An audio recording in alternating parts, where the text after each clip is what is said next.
박정호의 손에 잡히는 경제 플러스.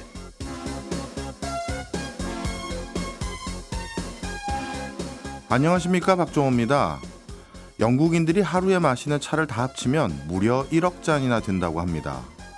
영국 인구가 6,700만 정도 되니까 1인당 평균 2잔 정도 차를 마신다는 얘기인데요. 영국에서 대중적으로 차를 즐겨 마신 데에는 산업혁명도 한몫 거들었다고 하네요. 어찌된 영문인지 잠시 후 동아사이언스의 이창욱 기자가 들려드리고요. 이어서 올해 CES에서 주목받은 스타트업부터 현지 시각으로 26일에 열리는 세계 최대 모바일 전시회죠. 모바일 월드 콩그레스 MWC까지 IT 커뮤니케이션 연구소 김덕진 소장의 설명으로 만나보겠습니다. 2월 25일 일요일 박정호의 손에 잡히는 경제 플러스, 광고 듣고 시작합니다.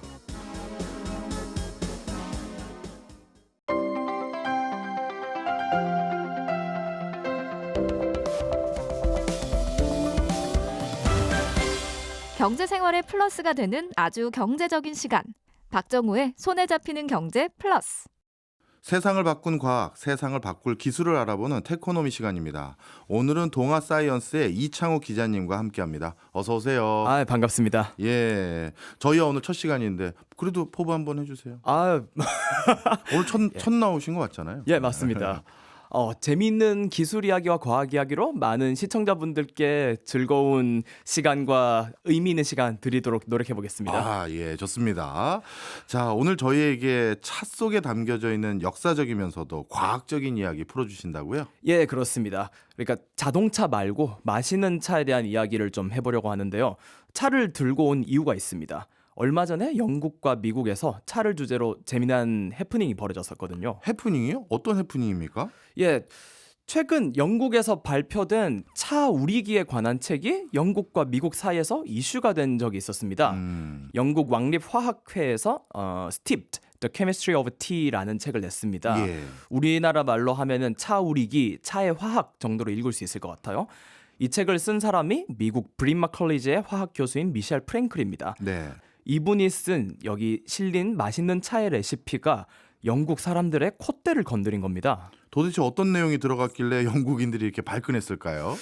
미셸 프랭클 교수는 고대 문헌부터 최근 영국까지 차에 대한 연구를 광범위하게 분석했다고 합니다. 거의 500편 가까운 논문을 찾아보고 정리했는데 이렇게 찾은 비법 중에 소금을 약간 집어넣어라 라는 티 레시피가 문제가 된 겁니다. 차를 끓여 마실 때 차 안에 소금을 좀 넣어라. 예, 차를 만들 때 소금을 한 꼬집 정도 넣으라고 한 예. 거예요. 이건 다 이유가 있는데 예. 소금에 있는 요즘은 소듐이라고 부르죠. 예. 나트륨 이온이 차 맛을 쓴맛으로 만드는 화학적 메커니즘을 차단한다는 이유였습니다. 저는 사실 생전 처음 듣네요. 차 끓여 마실 때 설탕 넣는 건 당연히 알지만 소금을 넣는다.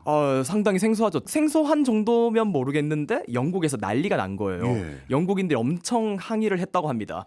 더 가디언을 비롯한 언론사들이 이 책 관련한 기사를 내고 나중에는 영국 런던 주재 미국 대사관이 소셜미디어 계정에 이에 관한 성명을 냈습니다. 뭐라고요? 성명 잠깐 읽어드리면은 오늘 한 미국 교수가 발표한 차 레시피가 미국과 영국 양국의 끈끈한 우정을 뜨거운 물에 담궜다.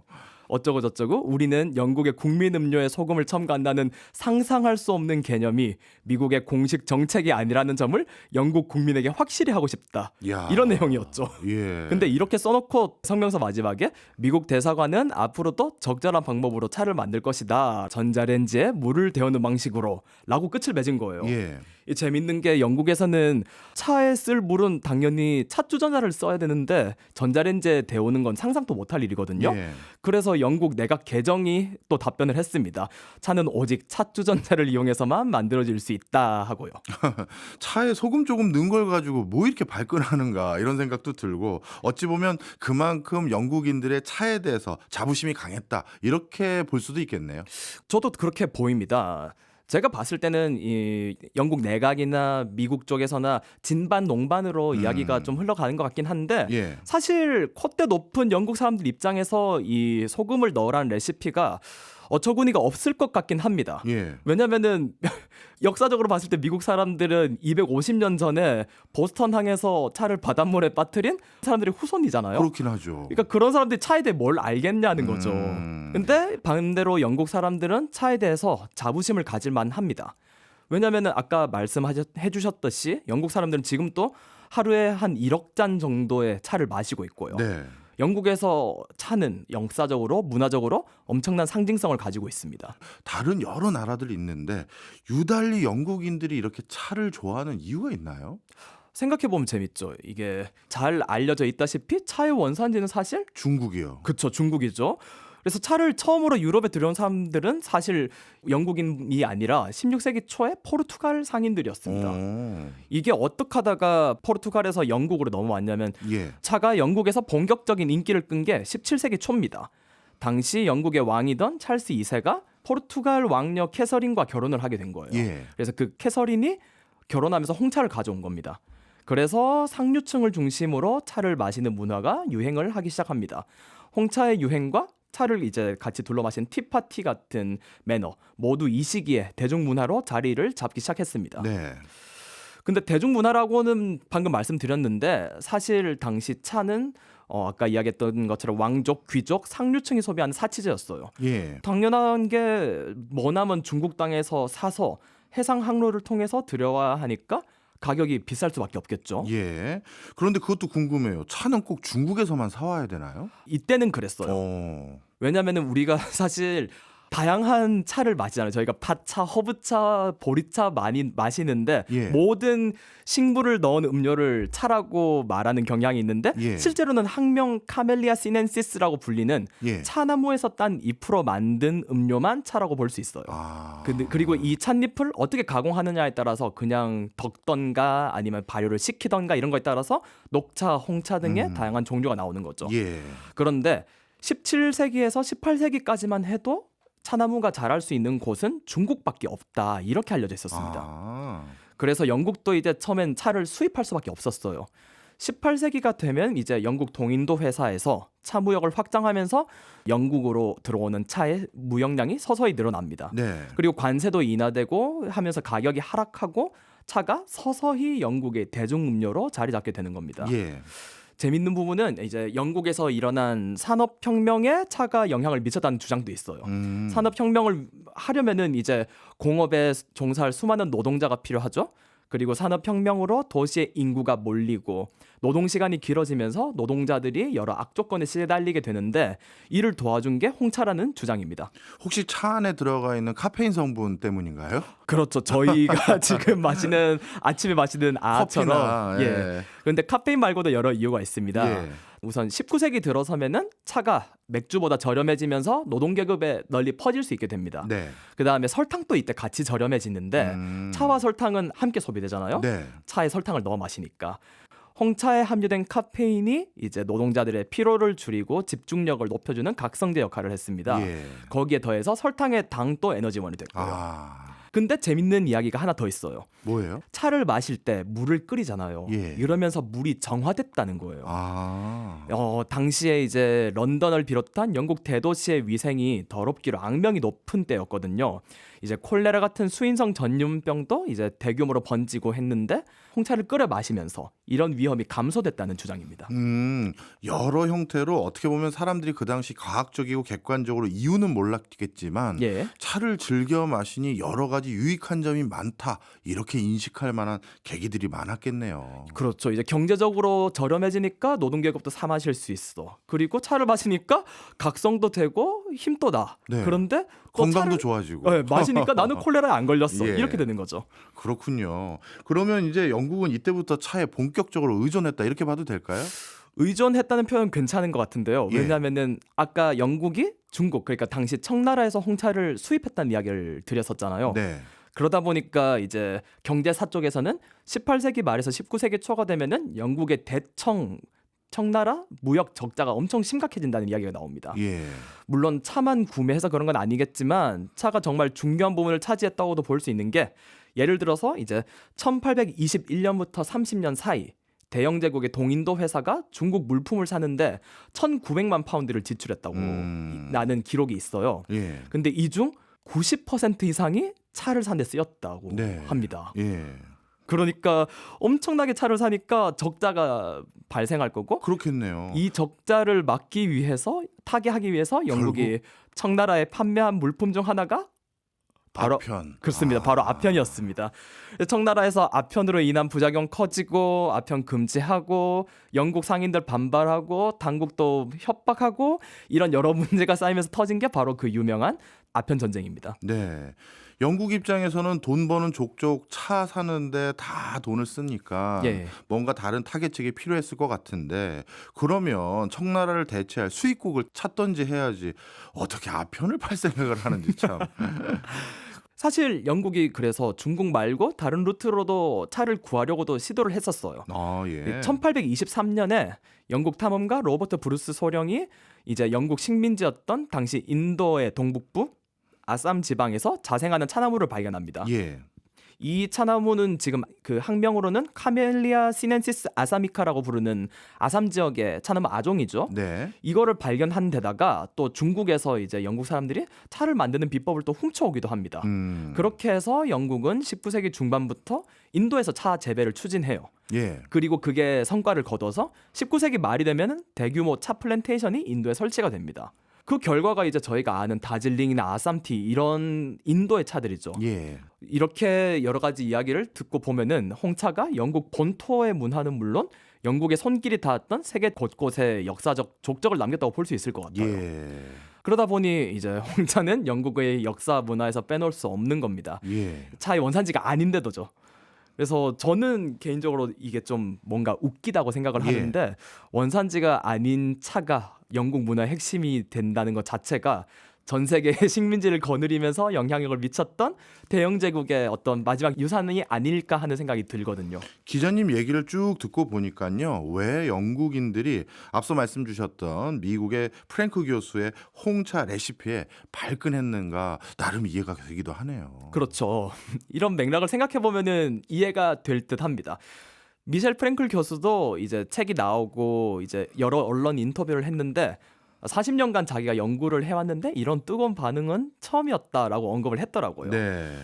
앞에서 사실 소금 얘기만 했지만 이거 말고도 맛있는 차를 위한 연구를 집대성해서 팁을 몇 가지 더 내놨거든요. 그래요? 예, 사실 차 좀 드시는 분들이라면 대부분 아실 것 같긴 한데 과학적인 이유도 같이 설명을 해줍니다. 소금 말고 또 어떤 레시피가 있습니까? 예를 들어서 프랭클 교수는 찻잎을 오래 담그는 걸 추천하지 않습니다. 보통 저희도 티백 보면은 차 우리는 시간도 적혀 있고 그 다음에 티백 마실 때 빨리 건져내라고 이야기를 하죠. 예. 그래서 카페에서 차를 시키면 티백 꺼내놓고 조그만 받침 같은 거, 그쵸. 티백을 이제 건져 놓을 수 있는 그런 거 주잖아요. 예, 거기도 다 이유가 있다는 겁니다. 이게 저희가 마시는 차에 카페인이 친수성에 가까운 황물질이라 가지고 네. 뜨거운 물에 담그면 찻잎에서 빨리 녹아 나옵니다. 예. 사실상 카페인이랑 몇 가지 황산화제 물질은 찻잎을 물에 담근 1분 정도면 다 녹아 나온다라고 설명을 하더라고요. 그런데 이제 탄닌처럼 이제 쓴맛, 떫은 맛을 내는 이런 화학 물질들은 천천히 용해되는 경향이 있어요. 예. 그래서 매우 뜨거운 물에 차를 오래 담궈 놓으면은 카페인 농도는 처음이랑 크게 안 달라지는데 쓴맛은 갈수록 강해질 수 있다는 거죠. 그러니까 이 화학을 반대로 활용하면 예. 셀프 디카페인 차도 만들 수 있을 것 같아요. 아, 어떻게요? 차를 먼저 30초 정도 우려낸 다음에 그물 다 버리고 버리는구나. 예, 버리고 새로 우려내라는 거예요. 네. 그러면 이제 카페인을 80% 정도 날린 차를 만들 수 있다고 하는데 저처럼 이제 카페인이 좀 약한 사람들이면은 한번 해볼 만한 레시피 아닐까 생각이 드네요. 이거 좋은 팁인데요.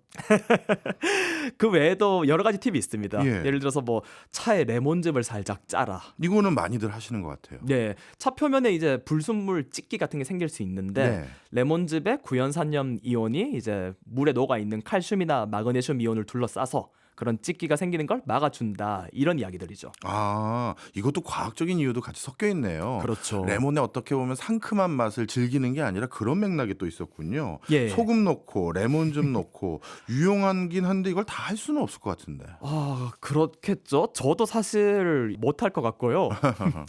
미셸 프랭클 교수도 그런 말을 했습니다. 이제 영국의 과학 잡지인 뉴 사이언티스트의 기고문을 썼는데 거기서 어떻게 말했냐면 영국인들이 내 조언을 받아들이지 않을 거라는 걸 안다. 왜냐면 내가 미국 출신이라는 차세계에서 가장 극악한 범죄를 저지른 사람이기 때문이다. 이런 식으로 농담을 했더라고요.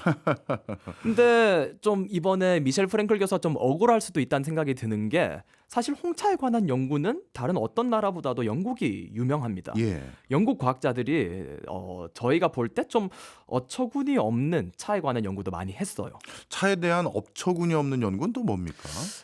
그러니까 어떻게 하면 최고의 홍차를 우릴 수 있을지, 어떻게 하면은 뭐 차 주전자를 잘 쓸 수 있을지 뭐 이런 연구들입니다. 1999년에 영국 브리스톨대 물리학과의 렌 피셔 교수가 이그 노벨상 물리학상을 차로 수상했습니다. 오. 그 연구 주제가 이게 제가 정말 좋아하는 연구인데 차에 어떤 각도로 비스킷을 찍어 먹으면 가장 맛있을까입니다. 그게 그 차에다 우리 비스켓을 딱 찍어 먹는 사람들은 많이 있는데 그 예. 각도를 어떻게 해야지만 제일 맛있느냐? 그래서 결과가 어떻게 됩니까? 요 비스킷을 찍어 먹는 풍습을 덩크라고 하던데 네. 저도 찾아보니까 꽤 오래된 풍습이에요. 예. 거의 어떤 역사적 배경에서는 영국 해군이 너무 딱딱한 비스킷을 좀 쉽게 먹으려고 찍어 먹는 거에서 시작했다 이런 이야기도 있고요. 네. 어쨌든 이 덩크라는 풍습 너무 오래 이제 비스킷을 차에다 덩크하면 비스킷이 물러지죠. 예. 근데 부서지니까 차에 빠지기도 하고 그러면 차도 테이블도 다 더러워지잖아요. 예. 그러니까 램피셔 교수의 연구는 비스킷을 얼마나 오랫동안 어떤 각도로 담그면 최적의 맛과 깔끔한 테이블을 동시에 잡을 수 있을까 이걸 연구한 겁니다. 야, 이런 연구는 연구 방법론이 뭡니까? 비스킷 덩크 해보신 적 있나요? 그럼요, 많이 하죠. 특히 우리나라는 그 약간 차에다가 넣기 좋은 비스켓도 아예 정해져 있잖아요. 비스킷 음료에 담궜을 때 쭉 음료가 빨려 올라오는 거 보신 적 예, 있으시죠? 그럼요. 그러니까 비스킷을 음료에 담그면은 음료를 쭉 빨아당기는 걸 볼 수 있는데 마치 스펀지처럼요. 예.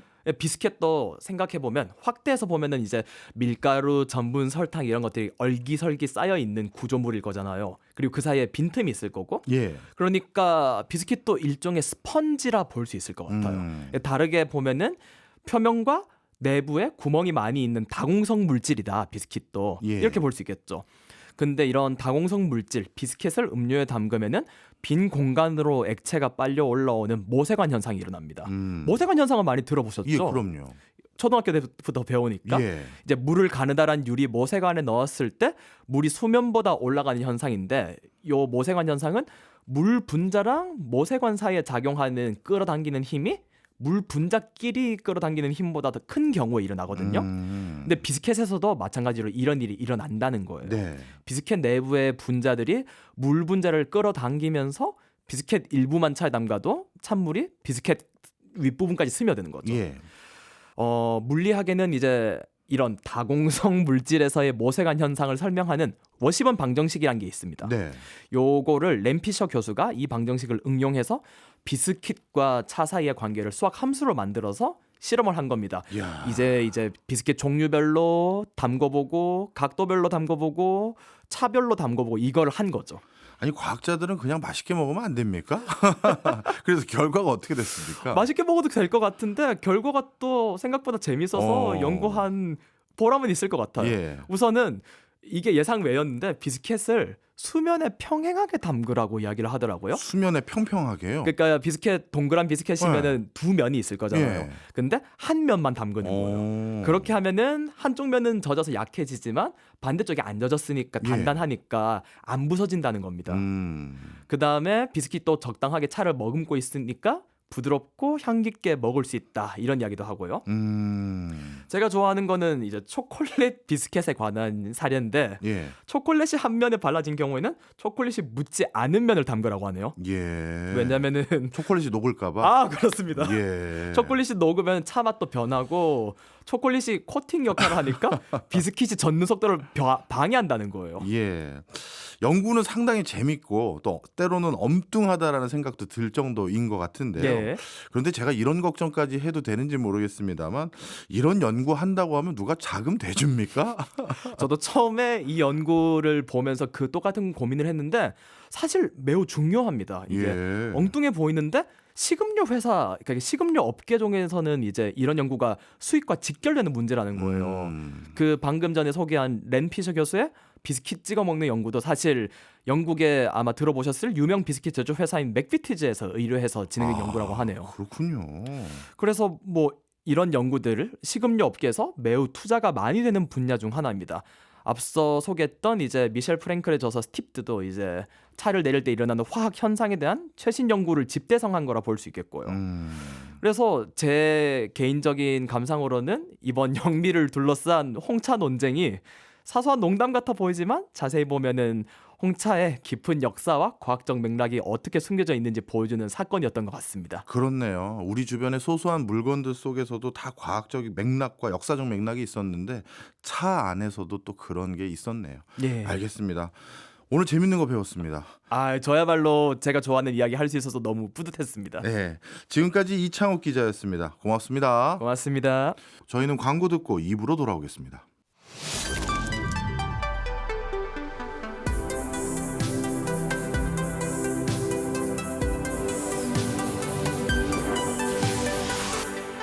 박정우의 손에 잡히는 경제 플러스. 오늘 2부는 두 번째 테코노미 IT 커뮤니케이션 연구소의 김덕진 소장님과 함께합니다. 어서 오세요. 네, 안녕하세요. 반갑습니다. 김덕진입니다. 이 CS 얘기는 끝이 없네요. 오늘 진짜 마지막입니다. 아니 너무 좋아요. 네. 나쁜 의미는 아닙니다.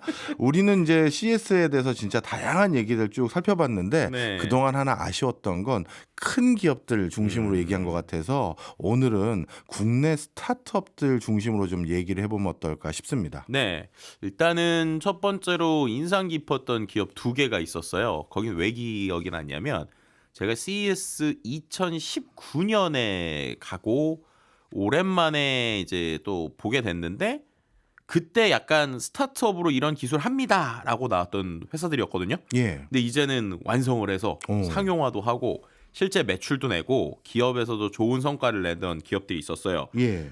첫 번째 기업은 레티널이라고 하는 회사인데요. 예, 뭐 하는 회사인가요? 이 회사는 그 AR 글래스에 들어가는 렌즈를 만드는 회사입니다. 그러니까 우리가 뭐 제가 지난 시간에도 막 이렇게 그 AR 기기 껴가지고 막 이렇게 사진 찍고 이런 거 보여드렸잖아요. 예, 예. 근데 이거는 뭐냐면 AR 기계인데 안경 형태의 AR 기계예요. 라티널 같은 경우는. 근데 이 텔을 만드는 회사가 아니라 AR 이 R 있지 않습니까? 이 R을 만드는 회사예요. 근데 이게 왜 중요하냐? 실제로 제가 껴봤는데 그렇게 두껍지 않고요. 이것도 안경 형태에 가까운 렌즈입니다. 근데 그 렌즈가 일반 안경의 그 R하고 거의 비슷한 두께인데 이걸 AR, 그러니까 증강현실이 아주 실감나게 구현이 되더라고요. 그래서 이게 어떻게 되는가 했더니 그 아래 실제로 이렇게 세 개의 금 같은 게 그어져 있어요. 뭔가 했더니 예전에 그런 프리즘 같은 거 이렇게 보는 거 기억나시죠? 예. 우리가 이렇게 빛을 이렇게 꺾여 있는 상태로 보는 것들이 있었잖아요. 그 세 개의 각을 평면으로 준 거예요. 네, 그러니까 쉽게 말하면 안경에 세 개의 빗금이 쳐져 있는 것 같지만 알고 보면 그게 입체적으로 각도가 꺾여 있는 겁니다. 그래서 일종의 우리가 뭐 홀로그램이나 여러 가지 입체 기술을 볼 수 있는 걸 이 안경 두께 안에서 구현을 해낸 건데요. 예. 실제로 이 회사는 그 렌즈만 전문으로 만드는 회사여가지고 이게 실제로 이번에 가보니까 니모플래닛이라고 하는 일본의 AR 글래스 회사에도 이미 납품이 됐고 예. 또 우리가 잘 알고 있는 샤프 있잖아요. 네. 샤프의 XR 글래스에도 이 투명 렌즈의 정보를 덧대는 이 기술이 이미 들어갔어요. 그러니까 네. 이미 이렇게 매출을 내고 있는 형태였고 또 한 가지 이제 기존하고 달랐던 게 기존에는 우리가 이러한 뭐 AR, VR이라고 하면 렌즈 자체가 유리였거든요. 예. 근데 유리는 여기 안에다가 여러 가지를 붙이려면 수율이나 이런 문제들이 있어요. 근데 이번에 플라스틱으로 나왔더라고요. 네, 그러니까 이제 플라스틱 형태로 나오니까 가격대도 상당히 저렴하고 할 수 있었는데 실제로 이렇게 한 5년 이상의 투자를 통해서 실제 서비스화를 하고 있는 모습이 상당히 인상적이었고 그다음에 또 한 가지 비헵틱스라고 하는 회사가 있었습니다. 이 회사는 또 어떤 제품 가지고 있는 회사예요? 이 회사는 아주 재밌는 제품인데요. 우리가 VR, AR 게임할 때 혹은 여러 가지 체험할 때 약간 진동 같은 게 와야 재밌잖아요. 예, 그렇죠. 햅틱이라는 말 그대로 이건 쉽게 말하면 진동 조끼.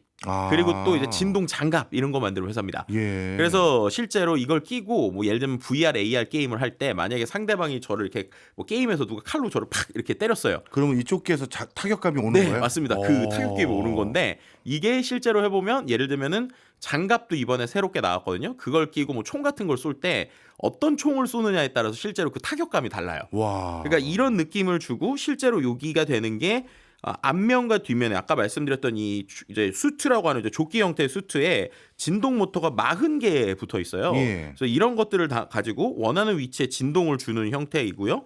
여기 이제 말씀드렸던 장갑까지가 나오는데 이게 이미 그러면은 이게 그냥 이번에 실험적으로 나온 거냐 그게 아니고 상용화가 돼 있고요. 우리가 알고 있는 다양한 게임들에 이미 적용이 돼 있습니다. 또 최근에 뭐 온라인상에서 스팀 같은 게임 플랫폼이 있는데 그런 데서 이 수트가 적용이 되거든요. 또 실제로 저도 써봤는데 이 안경도 그렇고 이런 조끼나 장갑들이 진짜로 되게 우리의 이런 VR이나 AR 같은 것들이 많아지면 범용적으로 쓸 수 있겠구나. 특히나 이런 아까 말씀드린 장갑이나 이 조끼 같은 경우에는 최근에 또 애플에서 비전 프로 냈잖아요. 그런 것들과도 충분히 연동될 수 있는 그림으로 보여서 5년간의 또 기술 투자를 통해서 이렇게 좀 발전했구나라는 부분이 상당히 보람찼고 뿌듯했고 또 이제 5년 전에 저의 모습을 기억하고 있는 회사들도 있어서 오랜만에 봐서 더 반가웠다 뭐 이렇게 말씀드릴 수도 있을 것 같습니다. CS가 그게 좋네요. 같이 성장하는 모습들도 볼 수 있고. 그러니까요. 실제로 스타트업의 완전한 부스는 나갈 수 있는 횟수가 제한이 있거든요. 예. 그러니까 이번에는 스타트업 부스가 아니라 메인 부스에 있었던 거죠. 그러니까 그런 면만 봐도 상당히 좀 대단한 회사들 꾸준히 했구나라는 것들을 느꼈던 시간이었습니다. 네, 사실 언론에서도 간간히 주목할 만한 스타트업 기업들 또 그 네. 기업들이 가지고 있는 기술들 소개시켜주고 있는 기사들 많이 봤는데요. 네. 그런데 우리 소장님이 가셨을 네. 때 언론에서는 이게 참 중요한 기술 또는 중요한 회사인 것 같은데 조망하지 못해서 아쉬웠습니다 하는 스타트업들 좀 있었을까요? 네, 일단은 그냥 잠깐 이슈성으로만 언급돼서 좀 아쉬웠던 게 마이크로소프트의 사티아 나델라 회장이 우리나라 부스 2곳을 방문했었어요. 예. 그래서 실제로 어떤 부스들을 갔는지 봤더니 첫 번째는 만드로라고 하는 부스이고요. 여기 같은 경우에는 로봇 손가락 의수를 만드는 회사예요. 로봇 손가락 의수라는 게 예전에는 우리가 의수라고 하는 거를 낄 때 팔 전체에 이제 껴야 됐었거든요. 근데 이거는 손가락 한두 개만 컨트롤할 수 있는 거예요. 그러면은 이게 또 왜 중요하냐? 기본적으로 기존에 있던 의수의 가격은 상당히 비쌌는데 네. 이 가격대를 아주 저렴하게 만들면서 일반인들도 내가 손가락 한두 개가 다쳤을 때 의수를 쓸 수 있는 기술인데요. 실제로 이 기술을 왜 봤을까에 대한 맥락이 있어요. 사티아 나델라 회장이 왔다 갔다 그랬잖아요. 그리고 최근 1월 30일, 그러니까는 이제 2023년 1월 30일에 그 외신을 보면 마이크로소프트하고 챗 GPT를 만든 오픈 AI가 로봇 스타트업에 한 1,300억 이상의 투자를 논의하고 있다. 이런 기사들이 나왔습니다. 예. 그래서 실제로 뭐 투자한 회사는 다른 회사긴 하지만 결국 이런 걸 보더라도 궁극적으로 지금 생성형 AI들이 로봇 기술과 그 다음에 연결되겠구나라고 하는 그림을 볼 수 있었고요. 또 한 가지 사티아 나델라 회장이 방문한 곳이 가우디오랩이라는 회사인데 네. 이 회사는 생성 AI 관련 음향을 만드는 회사예요. 예를 들면 우리가 VR 같은 거 낄 때 다양한 입체적인 사운드가 나와야 되잖아요. 그런 사운드들을 좀 이렇게 제대로 구분해서 나눠줄 수 있는 회사였고요. 그 다음에 이제 우리가 뭐 이런 데서 최첨단 회사들 아니면 우리가 알고 있는 스타트업들만 나오냐? 그렇지 않습니다. 중견 기업들도 상당히 많이 나와요. 네. 대표적으로 이 마사지 기계를 만드는 회사들 있지 않습니까? 그 안마의자 말씀하시는 네, 거예요? 안마의자. 네. 안마의자 회사인 뭐 바디프렌드나 세라젬 이런 데도 CS에 계속 나오고 있어요. 특히나 바디프렌드 몇 년째 나왔고 세라젬은 이번에 처음 나왔는데 이 회사들이 상당히 흥미로운 거는 그냥 일반적인 그 안마의자를 넘어서서 가전 IoT에 대한 전체적인 그림을 보여주고 있어요. 그래서 이런 안마의자도 실제로 그 쇼에 가면 상당히 인기가 있습니다. 왜냐하면 사람들이 힘들잖아요. 그러니까 거기 가가지고 체험을 하는데 확실히 국내의 안마의자가 상당히 좀 이슈가 되고 있는 부분도 있고요. 예. 또 한 곳을 좀 얘기 드리면 마음 AI라는 회사가 있습니다. 마음 AI 같은 경우는 이제 AI 관련 이제 기업이고 그런데 이제 좀 흥미로웠던 게 CES를 지나는 CTA라고 하는 데서 항상 CES를 하는 첫날에 테크 트렌드라고 하는 걸 발표하거든요. 네. 그럼 거기서 이제 AI 기술에 대해서 이야기를 하면서 처음으로 언급된 회사가 바로 이 회사였어요. 예. 그러니까 글로벌에 있는 많은 사람들이 예를 들면 그러니까 인간형 로봇 혹은 이제 그 AI가 실제로 사람들에게 어떤 형태로 응대하는지에 대해서 좀 대표 기업으로 좀 소개된 부분도 있어서 확실히 또 우리나라 기업들이 구석구석에서 많이 소개됐구나라는 걸 좀 느낄 수 있었습니다. 근데 이제 저도 CS 한 3-4번 가본 사람으로서 CS를 딱 보면 굉장히 중요한 또 키워드 하나를 절대 놓지 않더라고요. 네. 바로 친환경. 그렇죠. 이 기술만 얘기하는 게 아니라 지속 가능한 미래에 대한 고민을 어마어마하게 하잖아요. 네. 혹시 이번에 가셨을 때도 그런 관점에서 주목한 회사나 기술 있으세요? 네, 예를 들면은 ESG 관점에서 기술이 할 수 있는 요소로서 잡는 게 흥미롭게도 식량 문제입니다. 식량 문제. 예. 왜냐하면 이걸 이른바 이제 식량 안보 혹은 인류 안보라는 표현을 쓰거든요. 왜냐하면 지금 전 세계적으로 인구가 늘어나고 환경도 안 좋아지고 그러면은 그 안에서 또 농업에 이제 종사하는 사람의 숫자는 줄어들잖아요. 그러면은 한 사람당 생산량이 많아야 되는데 이게 또 노령 인구, 그러니까 그 농업에 종사하시는 분들이 노령화가 되니까 이거 어렵잖아요. 그럼 결국 거기서 해결할 수 있는 게 자율주행 기술이 농업에 들어가는 것들이 첫 번째라고 볼 수 있을 것 같습니다.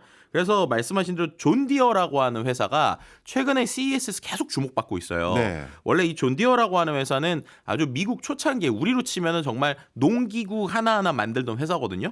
근데 지금은 자율주행 트랙터를 만드는데 그 크기가 어느 정도냐면 바퀴가 제 키만 해요. 네, 진짜 갈 때마다 놀랍습니다. 근데 바퀴가 옛날에 동그랬는데 예. 이번에 약간 삼각형 형태로 돼 있어서 오. 아주 진흙이나 돌이 있는데도 잘 굴러갈 수 있게 만들었거든요. 예. 근데 그게 자율주행을 하는데 단순히 그냥 트랙터만 도는 게 아니라 그 옆에 뭐 예를 들면 제가 이렇게 양팔을 벌렸을 때 제 팔의 한 4배 정도 되는 그 길이에 씨를 뿌리는 이제 기구들이 붙어 있어요. 예. 그럼 이게 일렬로 씨를 착착착 뿌리고 가거든요. 근데 씨를 그냥 뿌리는 게 아니라 땅의 토양의 상태를 보고 땅을 파주면서 갑니다. 그러니까 가장 이 땅에 이 씨가 심겼을 때 농작물이 잘 자랄 수 있는 최적화된 깊이를 파면서 이걸 일정한 위치로 씨를 이렇게 계속 놔주는 거예요. 그리고 그뿐만 아니라 여기 이그젝트 샷이라고 하는 게 붙어 있는데 네. 그게 여기 또 딥러닝을 하는 카메라가 붙어 있어가지고 쭉 지나가다 잡초가 보이잖아요. 그럼 잡초에만 농약을 찍 뿌리고 가는 거예요. 그럼 그런 식으로 쫙 돌면 자고 일어나면 쉽게 말해서 네, 우리 밭에 이제 씨가 다 뿌려져 있는 네. 이런 형태라고 보시면 될 것 같고요. 그 다음에 또 이 존 디어의 기술이 스마트폰으로도 요즘 이번에 컨트롤하는 것도 나왔어요. 그러니까는 수많은 원격 조정도 가능하고 또 한 가지 흥미로운 거는 이게 그 목화라고 우리가 표현하죠. 코튼. 예. 목화를 자동 수확하고 정리하는 이런 기술들까지 나와서 상당히 좀 흥미로웠다고 말씀드릴 수 있을 것 같고요. 또 한 가지 우리나라의 또 스타트업이 최고 혁신상을 이 분야에서도 받았습니다. 지속 가능한 미래 쪽에서 받았는데 네. 바로 에어팜이라고 하는 그 기술을 만드는 스타트업인 미드바르라고 하는 회사예요. 네. 이게 이런 겁니다. 요즘에 스마트 팩토리 많이 보셨잖아요. 네. 스마트 팩토리나 아니면 스마트 농장도 많이 보셨죠. 스마트 농장이라고 하면 대부분 컨테이너 같은 박스에다가 여기에다가 농업을 할 수 있게 심어 놓잖아요. 네. 그럼 이제 컨테이너를 해야 되니까 돈이 비싸겠죠. 근데 이거는요, 기존에 있는 컨테이너형 스마트 농장보다 한 3분의 1 가격입니다. 왜 그렇게 만들 수 있을 것 같으세요? 버려진 컨테이너를 활용하나요? 아니요, 그게 그럼요. 아니라 되게 재밌는 네. 게 제가 에어팜이라고 그랬잖아요. 예. 그러니까 에어가 공기입니다. 예. 이게 무슨 말이냐?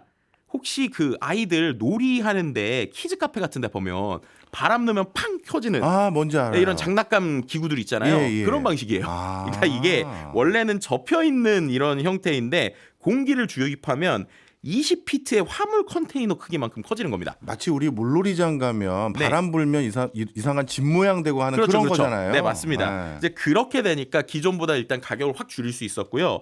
두 번째로 더 중요한 게 이게 물을 적게 써요. 물을. 예. 이 물을 적게 쓴다는 게 어떤 개념이냐면 우리는 그냥 뭐 물을 적게 쓸 수 있지라고 하지만 만약에 사막이라고 생각을 해보세요. 예. 특히나 중동 지역 이런 데들은 요즘엔 물을 상당히 아껴야 되거든요. 그럼 그런 사막에 이런 에어바운스 아까 말씀하신 대로 이런 에어바운스 형태의 이제 어떻게 보면은 농업을 할 수 있는 스마트 농장이 촥촥촥 펴지고 네. 그 안에서 물도 확실히 줄일 수 있다.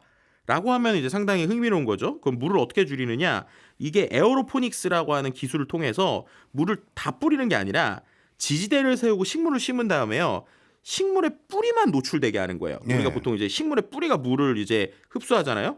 그러면 이 노출된 뿌리에다가만 물하고 영양제를 안개처럼 뿌리는 겁니다. 예. 그러니까 예를 들면 어떤 우리가 뭐 습기가 많은 뭐 사우나 같은 느낌이라고 예, 할까요? 예. 그런 데 있으면은 이제 어떻게 보면은 이 식물의 뿌리가 그것만 흡수를 하니까 예. 물을 아주 줄이고 영양소 있는 공법을 하는 거죠. 그러니까 물이 불필요하게 흘러내려가는 걸 방지하는 거군요. 네, 그렇죠. 그래서 실제로 기존에 있었던 컨테이너 농장에 비해서 한 16분의 1 정도의 물을 쓴대요. 예. 그러니까 가격도 3분의 1이고 물도 16분의 1을 쓰니까 실제로 이게 말씀드렸던 중동 지역에 이미 판매가 되고 있습니다. 그래서 이제 최고의 시상을 받고 있고 놀라운 건 또 이게 우리나라 이제 한동대학교에 있었던 창업기업, 그러니까 대학교 창업기업이라는 거예요. 네. 근데 이렇게까지 성장해서 가는 이야. 모습들, 그러니까 확실히 우리나라의 기술력들이 되게 다양한 곳들에서 또 다양한 형태로 이렇게 발전되고 있구나라는 거를 역으로 한 번에 모여 있어서 그런지 몰라도 저도 많이 본 이런 네. 쇼였다 이렇게 말씀드릴 수 있을 것 같습니다.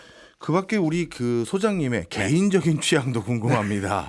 워낙 여기에는 네. 다양한 분야에서 기술 접목해서 새로운 네. 걸 가져오니까 저는요 개인적으로 이런 거 알아두시면 참 좋을 것 같습니다 하는 거 천거 좀 해주세요. 네, 이제 요즘에 또 시니어 시장이 화두지 않습니까? 예. 시니어 시장을 위한 기구들이 있어요. 예. 제일 대표적으로 우리나라 이제 위 로보틱스라고 하는 회사에서 만든 윰이라고 하는 게 있는데 이거를 뭐라고 설명해야 될지 모르겠어요. 이게 어떤 거냐면 허리에다가 일종의 차는 모빌리티 도구라고 해야 될까요? 그러니까 이런 겁니다. 그러니까 작년 재작년에는 이제 어떤 기능이 있었냐면 예를 들면 우리가 일을 할 때 허리를 많이 쓰잖아요. 그럼 허리가 아프잖아요. 그래서 실제로 이 허리에다가 일종의 로봇 기구 같은 장비를 차면 힘을 덜 쓰게 해주는 이러한 일을 위한 로봇들이 있었어요. 예. 근데 그 기술을 약간 응용을 한 거에 가깝다고 생각하는데 이걸 차잖아요. 그러면은 걷기 운동을 할 때 실제 근육에 도움을 줍니다. 네. 그래가지고 예를 들면은 어르신들이 내가 좀 뭐 다리가 안 좋다. 그럼 이 도구를 끼고 이제 강력하게 난이도 조절 같은 걸 할 수 있어요. 그러면은 등산을 하거나 여러 가지를 할 때 실제로 이걸 통해서 운동을 할 수 있거든요. 그래서 이 기구를 차고 한 4주 정도 지나면 실제 연구 결과에서 보행 나이가 16살 정도 젊어졌다라는 리포트들이 나와요. 그럼 결국에는 이제 시니어 시장에서 건강하게 할 수 있는 요소로서 또 이런 게 나오고요. 예. 또 비슷하게 좀 일본에서 본 것 중에 재밌는 게 일본에도 이런 허리 보조 장치가 있었거든요. 근데 말씀드린 대로 기존에는 이 로봇 형태에 가까워서 이게 전력도 쓰고 여러 가지 써야 됐는데 얘는 재밌는 게 무전력이에요.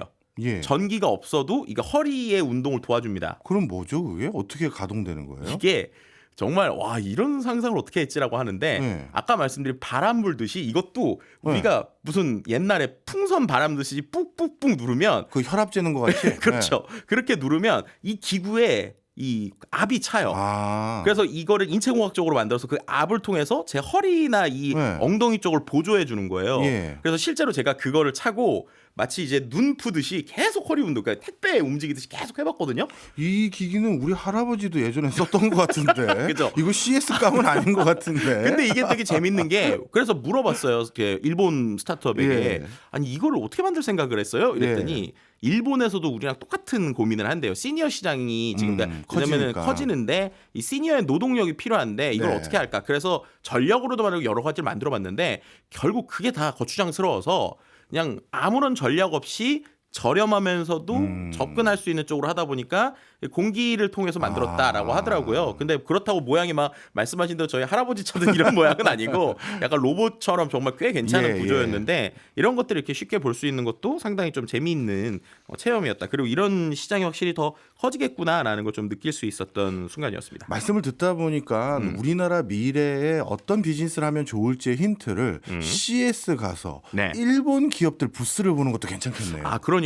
그리고 또 일본 부스를 보면서 제가 또 개인적으로 느꼈던 건 예. 일본에 실은 이제 4월인가에 또 뭐가 있냐면 일본 기업들이 모여가지고 글로벌에 투자를 받는 이러한 쇼를 하거든요. 그 예. 쇼의 이름이 되게 재밌게 스시테크입니다. 스시테크. 스시테크요? 네, 그러니까 일본 하면 이제 사람들이 스시를 떠올리잖아요. 그렇게 되니까 스시테크라는 걸 하는데 이제 거기에 어떻게 보면 정부의 지원받거나 협회들에 받는 데들이 많이 있어요. 그래서 예. 그걸 홍보하면서 이번에도 일본 국가 간 부스에 있는 기업들을 봤거든요. 근데 재밌는 게 네. 일본 사람이 아닌 사람도 꽤 많이 섞여 있더라고요. 그러니까 이게 되게 놀라웠던 게 일본은 원래 순혈주의가 되게 강력하잖아요. 그렇죠. 일본의 기업 네. 딱 공간 부스 차린데 딱 가보면 네. 일본인만 있어요. 그렇죠. 근데 제가 되게 놀란 게 네. 일본어를 잘하는 외국인들 팀도 있던 거예요. 이야. 그래서 이게 어떻게 된 거가 했더니 그 사람은 외국인인데 예. 일본에서 스타트업을 하는 사람도 있는데 그런데도 일본관에 나오고요. 예. 실은 우리나라 사람들도 몇 명 있었거든요. 오. 근데 일본관에 일본에 투자를 받고 나오는 거예요. 예. 그리고 몇 별명은 우리로 치면 약간 뭐 예전에 좀 안 좋은 표현 치면 혼혈이라고 표현을 하죠. 예. 뭐 이러한 다양한 국가에 있는 사람들이 모여 있는 사람들에게 투자를 해주는 모습을 보면서 야 이제 기술이 있는 사람이라면 어떤 분야나 어떤 사람이든지 같이 협업을 하는구나 네. 라는 부분을 우리도 좀 생각해 봐야 되지 않을까. 우리나라도 이런 정부에서 투자하는 데들 보면 외국인을 투자해 주는 거는 많이 못 봤거든요. 맞아요. 그런 부분에서 이런 게 먼저 깨져야 되지 않을까라는 생각을 또 같이 생각해 보기도 했습니다. 그것도 참 중요한 시사점이네요. 네. 자, 그렇다면 이제 2024년도 CES는 이제 영원히 보내줄 생각입니다. 자, 그럼 이제 대미를 장식해 주셔야 되는데요. 네. 이번에 CES 갔다 온 뒤에 이번 CES를 통해서 제가 봤더니 향후 산업은 이렇게 변화될 것 같습니다. 요약 네. 한번 해주세요. 네, 앞으로의 CES는 확실히 전통적인 기술 기업, 가전 기업들보다요. 오히려 우리가 처음에 봤을 로레알처럼 소비재 기업들이나 혹은 미디어 기업들이 좀 많이 출연할 것 같다라는 생각을 했고 예. 서비스라는 모든 기업은 이제 우린 AI 기업이다라고 천명할 것 같아요. 또 제조하는 회사들은 우리의 정체성은 소프트웨어 기업이다라고 천명하는 회사들 좀 많을 것 같고요. 예. 그리고 또 이러다 보면 당연히 기업의 변화에서 충돌이 일어날 거예요. 그럼 충돌 안에서 그것을 끌고 가는 리더십이나 조직 구조가 중요해질 것 같다라는 생각을 했습니다. 또 이제 기업의 어떠한 종류가 아니라 그 기업이 갖는 비전과 본질이 무엇인가에 대한 게 중요해지고 그 기업의 본질에 맞게 데이터를 쌓아 올리고 그것을 통해서 자신만의 특화된 AI 예. 그런 것들을 가지고 오케스트레이션, 그러니까 오케스트라 조합하듯이 지휘하듯이 잘 조합을 하는 데들이 생존할 것 같다라는 생각이 들었고요. 결국 이런 것들이 기술이 먼저가 아니라 소비자가 먼저고 소비자에게 줄 수 있는 의미가 정립이 되면 거기에 맞는 기술들을 잘 조합하는 곳들 이런 데들이 좀 중요해지지 않을까라는 생각이 들었고요. 또 이제 이런 관점으로 CES를 볼 때 CES를 이제 참여하지 않으시는 그리고 그냥 이제 탐방을 하시는 분들도 거기를 통해서 우리의 회사의 메시지를 어떤 형태로 가져가면 좋겠다라는 걸 이 쇼를 통해서 팔로우를 하실 수 있지 않을까. 그러니까 비전과 미래를 전달하는 쇼의 형태들은 앞으로도 진화될 것 같다라는 생각을 해보게 됐습니다. 네.